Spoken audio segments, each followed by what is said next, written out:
তো অনেকেই জানেন, যারা জানেন না তাদের উদ্দেশ্যে বলি, এই যে মহাকুম্ভ নিয়ে এত পর্ব চলছে এতদিন ধরে, শাহী স্নান হেনা তেনা, তো বিষয়টা কি? সমুদ্র মন্থনের গল্প সবাই জানেন কি হয়েছিল। এবার তখন অমৃত কলস নিয়ে উঠেছিলেন ধন্বন্তরী। এবারে এই অমৃত কে পান করবে সেটা নিয়ে দেব আর অসুরের মধ্যে একটা গন্ডগোল বাঁধে 12 দিন ব্যাপী। এবার তখন ওই অমৃত কলস নিয়ে ছুটছে দেবতারা, পেছন পেছন ছুটছে অসুরেরা। এবার ওই ছোটাছুটির সময় কয়েক ফোঁটা 4টে জায়গায় পড়েছিল। একটা হচ্ছে হরিদ্বার, উজ্জৈন, নাসিক আর এই প্রয়াগরাজ, যেখানে এবার মহাকুম্ভ হচ্ছে। তো মহাকুম্ভের কেসটা কি? 6 বছরে হয় অর্ধকুম্ভ, 12 বছরে হয় হচ্ছে পূর্ণকুম্ভ। আর এই পূর্ণকুম্ভ 12টা পূর্ণকুম্ভ মিলে একটা মহাকুম্ভ, যেটা 144 বছর হয় আর কি। সেটা হচ্ছে এবার 2025-এ পড়েছে। এই হচ্ছে মহাকুম্ভের বিষয়টা। বোঝা গেল?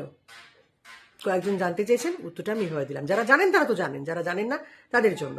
তো এই মহাকুম্ভে মানুষজন পুণ্য অর্জন করতে গেছে। তো সেখানে শোনার মতো অনেক কিছু আছে, যে যারা জানেন এগুলো আধ্যাত্মিকতার পথে এগোচ্ছেন।